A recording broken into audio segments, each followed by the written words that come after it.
The denarius started as 98% pure silver. It ended as a copper slug dipped in tin so thin you could rub it off with your thumb. Rome's collapse wasn't written by Visigoths at the gates in 410. It was written coin by coin in the metal itself. And if you read the metallurgy in order, you can watch an empire panic in slow motion across 200 years. We know this because Roman coins survive in the hundreds of thousands. Modern archaeologists run them through X-ray fluorescence and mass spectrometry, and the silver content comes back to a fraction of a percent. So we don't have to guess. We have a forensic timeline of fiscal desperation signed and dated by every emperor who tried to spend his way out of a hole. Let's walk down that timeline, because what happened to Rome is happening in slower motion to every fiat system that ever existed, and the warning signs are weirdly specific. Start in the year 27 BC. Augustus has just become the first emperor. The silver denarius weighs about 3.9 grams and clocks in at roughly 98% pure silver. A legionary earns 225 denarii a year. A loaf of bread costs about half a denarius. The coin is so trusted that merchants from Britain to India accept it without weighing. For nearly a century this holds. Tiberius, Caligula, Claudius, they leave the silver alone. The Roman state, flush with conquest loot from Egypt and Gaul, doesn't need to cheat.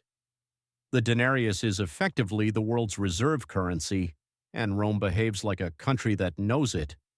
Then in 64 AD, Nero needs money.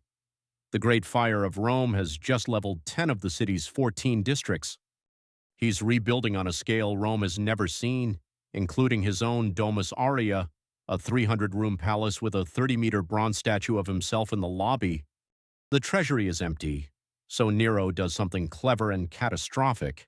He reduces the denarius from 3.9 grams to 3.4 grams and drops the silver content from 98% to about 93.5%. To anyone holding the coin, it still looks like a denarius. It still spends like a denarius. But Nero has just minted roughly 10% more denarii out of the same silver. This is the first debasement, and here's the thing about the first debasement. It always works. Prices barely move. The emperor pays his bills, and every emperor afterward learns the trick. For the next 100 years, the slide is gentle. Trajan nudges it down. Hadrian nudges it down. By the time Marcus Aurelius is fighting the Marcomannic Wars in the 170s, the denarius is around 75% silver. Marcus Aurelius is the philosopher king, the Stoic, the guy you'd trust with your wallet.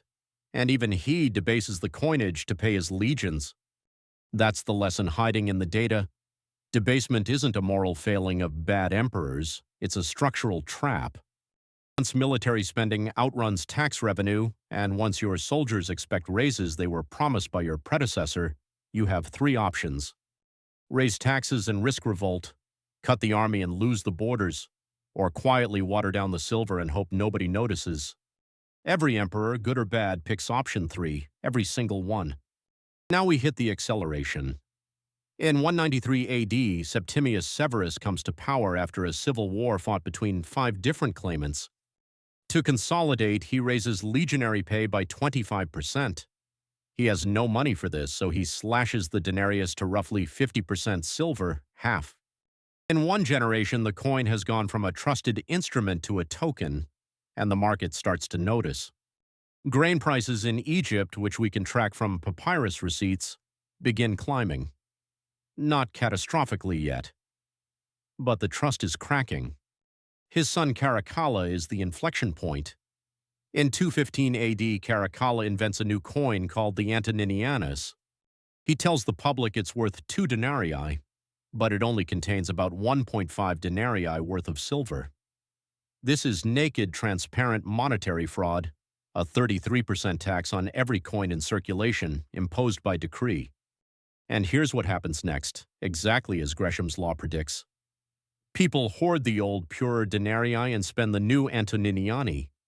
Good money disappears under floorboards, bad money floods the markets. Archaeologists today find Caracalla-era hoards stuffed almost entirely with pre-Caracalla coins, because that's the silver people trusted. The state had to keep minting more and more antoniniani just to keep coinage in circulation, and every batch was a little worse than the last. By the 260s, under the Emperor Gallienus, the wheels come off entirely. The empire is in what historians call the crisis of the 3rd century. 26 emperors in 50 years. Plague, Persian invasions in the east, Goths in the Balkans, breakaway states in Gaul and Palmyra. And the antoninianus? It's now around 2 to 5% silver. The coins are essentially bronze discs given a thin silver wash at the mint, a kind of metallic spray tan. The wash literally rubs off in your hand. Archaeologists call these silvered bronzes. Roman citizens called them money because they had no choice. The inflation that follows is the part most people miss. Diocletian's price edict in 301 AD gives us numbers. A measure of wheat that cost half a denarius under Augustus now costs 100 denarii. That's a 200-fold increase. In some categories, it's worse. Pork, olive oil, wine, all up by orders of magnitude over the previous century. The Roman middle class, the small landowners and shopkeepers who held savings in coin are wiped out. They don't get conquered. They get inflated into peasantry. And this matters because that class was the tax base, the recruitment pool, the civic glue.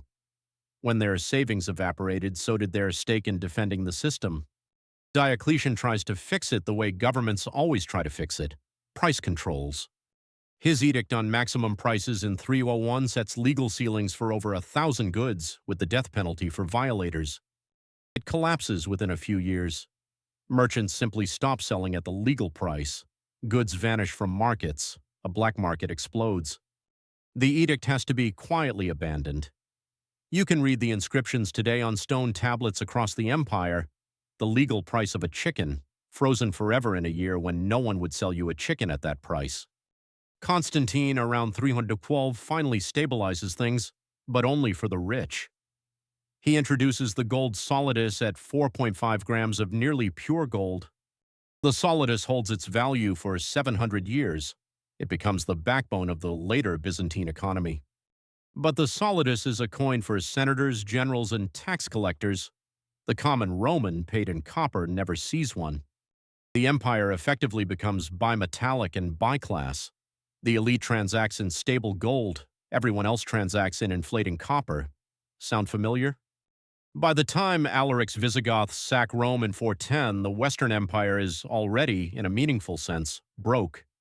Soldiers are being paid in grain rations and land grants because coined money is too unreliable. Tax collectors demand payment in kind. Long-distance trade has shriveled. You can see this in shipwrecks, in pottery distribution, in the silence of formerly busy ports. The barbarians didn't bring down a thriving civilization. They wandered into one whose financial nervous system had already shut down, organ by organ, over 2 centuries. So here's the takeaway, and it's the one your history teacher probably skipped. Empires don't usually die from invasions. Invasions are the autopsy, not the cause of death. They die when the medium people use to store their work, plan their futures, and trust their neighbors quietly stops working. Rome's denarius didn't fail because Romans were corrupt or lazy or decadent. It failed because every individual debasement, taken alone, looked like a reasonable response to a temporary crisis. And the crises never stopped coming. So next time someone tells you a currency is being managed responsibly, ask one question. What was the silver content 100 years ago, and what is it now? The coins will tell you the truth long before the headlines do.